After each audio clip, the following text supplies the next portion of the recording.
செம்பனார் கோயில் திருச்செம்பொன்பள்ளி என அழைக்கப்படும் செம்பனார் கோயில் திருக்கோயில் செம்பனார் திருக்கோயில். சுவாமி பெயர் சொர்ணபுரீஸ்வரர், அம்மை பெயர் மறுவார் கோழியம்மை. சோழர் காலத்தால் கட்டப்பட்ட கோச்சங்க சோழனால் கட்டப்பட்டது. ஏன் அதை ஒரு எடுக்கு கோச்சங்க சோழனால் நீங்கள் அதை இது பண்ணிங்க. கோச்சங்க சோழனால் கட்டப்பட்டது.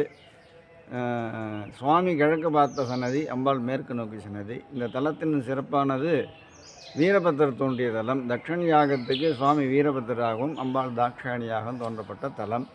சூரியன் வழிபாடு பண்ணது சித்திரை மாதம் 7ஆம் தேதி முதல் 12 நாள் காலையில் வேளையில் சூரியன் மேலே சுவாமி சூரிய பகவானுடைய ஒளிபடும். அது சூரிய வழிபாடு சூரிய உற்சவமாக நடைபெற்று கொண்டு இருந்தது.